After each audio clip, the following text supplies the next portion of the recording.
Sir ಈಗ ಹರಳೆಣ್ಣೆ ತೆಗಿತಾ ಇದ್ದಾರೆ ನಮ್ಮ ನಾಗಮ್ಮ ಅವರು. ಇಲ್ಲಿ ಮೈಸೂರಲ್ಲಿ ದೇಸಿ ಎಣ್ಣೆ ಮೇಳ ಒಂದು ಏನು ಮೇಳ ನಡೆಸ್ತಾ ಇದೀವಿ, ಅಲ್ಲಿ ಎತ್ತಿನಗಾಣದ ಪ್ರಾತ್ಯಕ್ಷಿಕೆ ಹಾಗೆ ಹರಳೆಣ್ಣೆ ತೆಗಿಯಂತ ಪ್ರಾತ್ಯಕ್ಷಿಕೆ ಈಗ ನಡೀತಾ ಇದೆ. ಈಗ ತಾನೇ ಕುದಿಸಿ ಅದನ್ನ ಮೇಲ್ಗಡೆ ಎಣ್ಣೆ ತೇಲ್ತಾ ಇದೆ, ನೀರೆಣ್ಣೆ ಅಂತ ಹೇಳ್ತೀವಿ. ಇದನ್ನ ಈಗ ಮತ್ತೆ ಸಣ್ಣ ಊರಿನಲ್ಲಿ ಕುದಿಸ್ತಾ ಇದ್ದಾರೆ. ಆ ಎಣ್ಣೆ ನೀರಿನಂಶ ಇರೋದು ಎವಾಪರೇಷನ್ ಆಗುತ್ತೆ ಸಣ್ಣ ಊರಿನಲ್ಲಿ. ಅದಾದ್ಮೇಲೆ ಹೇಗೆ ಅದನ್ನ ಪರೀಕ್ಷೆ ಮಾಡ್ತೀವಿ ಅಂದರೆ, ಎಣ್ಣೆ ತೆಗೆದಿದ್ದನ್ನ ಬೆಂಕಿಗೆ ಹಾಕೋದು ಹಿಂಗೆ ಸ್ವಲ್ಪ, ಅದ್ರಲ್ಲಿ ಏನಾದ್ರು ವಾಟರ್ ಕಂಟೆಂಟ್ ಇದ್ರೆ ಚಿಟ್ರಪಟ್ರ ಅಂತ ಸೌಂಡ್ ಬರುತ್ತೆ. ಈಗ ಹೆಂಗೆ ದೀಪ ಹಾಕಿದಾಗ ಬತ್ತಿಲಿ ಏನಾದರೂ ಸ್ವಲ್ಪ ನೀರಿನ ಅಂಶ ಸೇರ್ಕೊಂಡಿದ್ರೆ ಹೆಂಗಾಗುತ್ತೆ ಆ ಥರ ಸೌಂಡ್ ಬರುತ್ತೆ. ಜಾಸ್ತಿ ಅದು ಉರಿತಾ ಇದೆ, ಏನು ಆ ಥರ ಸೌಂಡ್ ಇಲ್ಲ ಅಂತಂದರೆ ಸೊ ಅದು ಎಣ್ಣೆ ಪೂರ್ತಿ ರೆಡಿಯಾಗಿದೆ ಅಂತ. ಸೊ ಅದನ್ನೇ ಇಲ್ಲಿ ನಾವು ಈಗ ತೋರಿಸ್ತಾ ಇದ್ದೀವಿ. ಭಾಳ ಜನ ಇದೆಲ್ಲ ಗಮನಿಸ್ತಾ ಇದ್ದಾರೆ. ಫಸ್ಟು ಹರಳನ್ನ ಈಗ ಈ ಥರ ರೈತ ಈಗ ಇವ್ರು ಬೆಳೆದಿದ್ದಾರೆ, ಅವ್ರ ಹತ್ರ ತೊಗೊಂಡು ಬರ್ತೀವಿ. ತೊಗೊಂಡಂದಾದ್ಮೇಲೆ ಈ ಥರ ಬಾಣಲಿನಲ್ಲಿ ಹುರಿತೀವಿ ಸರ್.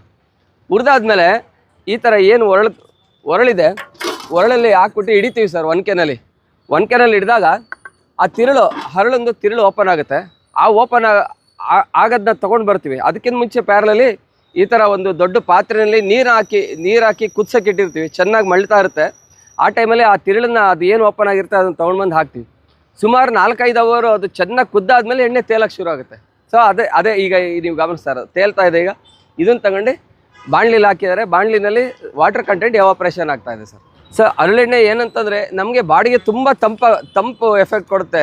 ನೆತ್ತಿಗೆ ಹಾಕಂತೀವಿ, ಇಲ್ಲಿ ಏನು ಒಕ್ಕಳ ಅಂತ ಹೇಳ್ತೀವಿ ಒಕ್ಕಳಿಗೆ ಹಾಕಂತೀವಿ. ಮತ್ತು ಏನಾದರೂ ಕೈಕಾಲು ನೋವು ಜಾಯಿಂಟ್ ಪೈನು ಅಂತಂದರೆ ಅಲ್ಲಿಗೆ ಹಾಕೊಬೋದು.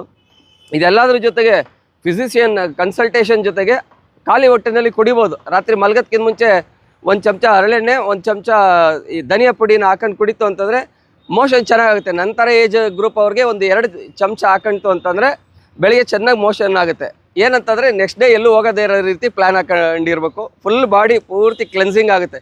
ಈಗ ಯಾವುದೇ ನೀವು ಆಯುರ್ವೇದಿಕ್ ಟ್ರೀಟ್ಮೆಂಟ್ಗೆ ಹೋದರೆ ಫಸ್ಟ್ ಏನು ಮಾಡ್ತಾರೋ ಟ್ರೀಟ್ಮೆಂಟ್ಗಿಂತ ಮುಂಚೆ ಅಂತಂದರೆ ಫಸ್ಟ್ ಬಾಡಿ ಕ್ಲೆನ್ಸ್ ಮಾಡ್ತಾರೆ, ಆಮೇಲೆ ಹೊಸ ಟ್ರೀಟ್ಮೆಂಟ್ ಸ್ಟಾರ್ಟ್ ಮಾಡ್ತಾರೆ. ಅದೇ ರೀತಿ ಇದನ್ನು ಕೂಡ ಅಂದರೆ ಮುಂಚೆ ಎಲ್ಲ ಇದನ್ನೇ ಬಳಸ್ತಾ ಇದ್ರು. ಡಿವರ್ಮಿಂಗ್ ಅಂತ ಏನು ಹೇಳ್ತಾವೆ, ಈಗ ಬೇರೆ ಬೇರೆ ಟ್ಯಾಬ್ಲೆಟ್ ಕೊಡ್ತಾರೆ ಡಾಕ್ಟ್ರುಗಳು. ಮುಂಚೆ ಇದನ್ನೇ ಹಳ್ಳಿಗಳಲ್ಲಿ ಮಾಡ್ತಾಯಿದ್ರು. ಬಟ್ ನಾವು ಏನಪ್ಪ ಅಂತಂದರೆ ಎಲ್ಲ ಬಾಡಿ ಟೈಪ್ ಒಂದೇ ರೀತಿ ಇರೋದಿಲ್ಲ. ಒಂದು ಸತಿ ಡಾಕ್ಟ್ರನ್ನ ಕನ್ಸಲ್ಟ್ ಮಾಡಿ ತೊಗೊಳ್ಳಿ ಅಂತ ಹೇಳ್ತಾ ಇದ್ದೀವಿ ಸರ್. ಒಂದು ಹೆಚ್ಚು ಕಡಿಮೆ 20% ತನಕ ಎಣ್ಣೆ ಬರುತ್ತೆ ಸರ್.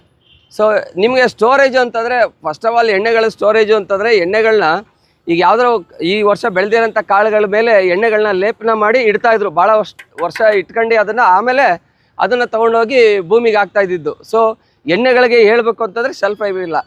ಬಟ್ ಆದರೆ ನಾವೇನು ಹೇಳ್ತೀವಿ ಅಂತಂದರೆ ನಿಮ್ಗೆ ಎಷ್ಟು ಬೇಕು ಅಷ್ಟು ತೊಗೊಳ್ಳಿ. ಹೊಸ ಬ್ಯಾಚ್ ಏನು ಪ್ರೊಡ್ಯೂಸ್ ಆಗ್ತಾ ಇರುತ್ತೆ ಆವಾಗ ನಿಮಗೆ ಅದು ಹಾಲು ತರಕಾರಿ ಹಣ್ಣು ಹಂಪಲು ಹೆಂಗೆ ತೊಗೊತಿದ್ವಿ ಫ್ರೆಶ್ ಆಗಿ ಅದೇ ರೀತಿ ಎಣ್ಣೆಗಳು ತೊಗೊಳ್ಳಿ ಅಂತ ನಾವು ರೆಕಮೆಂಡೇಶನ್ ಮಾಡ್ತೀವಿ ಸರ್. ಈ ಹಿಂಡಿಗಳು ಈ ಏನು ನಮ್ಮ ಗಿಡಗಳಿರುತ್ತೆ ಅದಕ್ಕೆ ಕಾಂಡ ಕೊರಕ ಅಂತ ಒಂದು ಇನ್ಸೆಕ್ಟ್ ಬರುತ್ತೆ. ಆ ಕಾಂಡ ಕೊರಕನ ರಿಪೆಲ್ ಮಾಡುತ್ತೆ ಇದು. ಇದ್ರ ವಾಸನೆಗೆ ಅದು ಹತ್ರ ಬರೋದಿಲ್ಲ. ಸೊ ನಾವೇನು ಗೊಬ್ಬರ ಹಾಕ್ತಿರ್ತೀವಿ, ದನದ ಗೊಬ್ಬರ, ಬೇವಿನ ಹಿಂಡಿ ಇದೆಲ್ಲದನ್ನು ಹಾಕ್ಬೇಕಿದ್ರೆ 10% ಇದು ಮಿಕ್ಸ್ ಮಾಡ್ಕೊಂತು ಅಂದರೆ ಈ ಇನ್ಸೆಕ್ಟ್ಗಳನ್ನ ನಾವು ರಿಪೆಲ್ ಮಾಡಿಸ್ಬೋದು ಸರ್.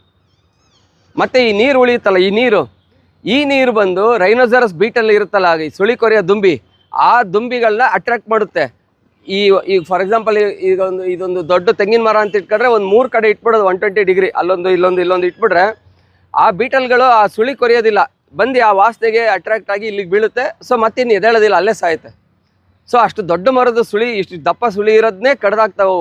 ಸೊ ಈ ಒಂದು ನೀರೆಣ್ಣೆ ಇರುತ್ತಲ್ಲ ಅಷ್ಟು ಉಪಯೋಗ ಆಗುತ್ತೆ ಸರ್. ಅದು ಏನು ನೆಲದ ಲೆವೆಲ್ಗೆ ಒಂದು ಸ್ವಲ್ಪ ಇದನ್ನು ತೆಗೆದು ತೋಡ್ಬಿಟ್ಟು ಅದ್ರೊಳಗೆ ಇಟ್ಬಿಟ್ರೆ ಆಯಿತು. ಮತ್ತೊಂದು 6 ತಿಂಗಳಿಗೆ ಅದನ್ನು ಚೇಂಜ್ ಮಾಡ್ಕೊಳ್ಳೋದು.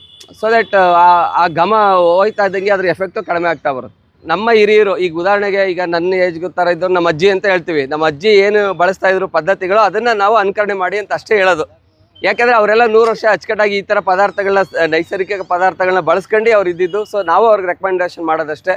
ಮತ್ತು ನಾವೇನಂತಂದರೆ ಇದನ್ನು ಮುನ್ನೆಲೆಗೆ ತರ್ತಾ ಇದ್ವಿ. ಈಗ ಮೈಸೂರಿನ ಮನೆ ಬಾಗಿಲಿಗೆ ಬಂದಿದ್ದೀವಿ ಅಂತಂದರೆ ಇದ್ರ ಬಗ್ಗೆ ಸ್ವಲ್ಪ ಅವೇರ್ನೆಸ್ ಕಡಿಮೆ ಇದೆ. ಇದು ಅವೇರ್ನೆಸ್ ಕೊಡಬೇಕು ಅಂತಲೇ ಬಂದಿದ್ದೀವಿ ಸರ್ ಇಲ್ಲಿಗೆ. ಈ ಒಲೆ ಬಂದು ಇದು ಬ್ಲೋಯರ್ ಒಲೆ ಅಂತ. ಈಗೇನು ಒಂದು ಚಿಕ್ಕದೊಂದು ಚೇಂಬರ್ ಕಾಣ್ತಾ ಇದೆ, ಅದಕ್ಕೆಲ್ಲ ಹೋಲ್ ಮಾಡಿರ್ತಾರೆ. ಆ ಬ್ಲೋಯರಿಂದ ಗಾಳಿ ಊದ್ತಾ ಇರುತ್ತೆ. ನಾವೆಲ್ಲ ಕೊಳಪೆ ತಗೊಂಡು ಊದ್ತಾ ಇದ್ವಿ ಗೊತ್ತಾ, ಹತ್ಕೋಬೇಕಂದ್ರೆ ಅದೇ ರೀತಿ ಕೆಲಸ ಮಾಡುತ್ತೆ ಅದು. ನಾವು ಊದೋದಿಲ್ಲ, ಅದ್ರ ಬದಲು ಸಣ್ಣದಾಗಿ ಗಾಳಿ ಬರ್ತಾ ಇರುತ್ತೆ ಇದರಿಂದ. ಆಮೇಲೆ ಅಲ್ಲಿ ಸೌದೆ ಹಾಕಿರ್ತೀವಿ. ಒಂದು ಸತಿ ಕೆಂಡ ಕೊಟ್ಬಿಟ್ಟು ಅದನ್ನು ಹತ್ಸ್ಬಿಡ್ತು ಅಂತಂದರೆ ಸ್ಮೋಕ್ ಬರೋದಿಲ್ಲ. ಇದರಲ್ಲಿ 100% ಕಂಬಷನ್ ಆಗುತ್ತೆ. ಸೊ ಯಾವುದೋ ರೆಸಿಡ್ಯೂ ಉಳ್ಕೊಳ್ಳೋದು ಆಮೇಲೆ ಇದ್ಲಾಗೋದು ಆ ಥರ ಇರೋದಿಲ್ಲ. ಸೊ 100% ಫ್ಯೂಯಲ್ ಎಫಿಷಿಯನ್ಸಿ ಇರೋಂಥ ಒಲೆಗಳು ಸರ್ ಇವು.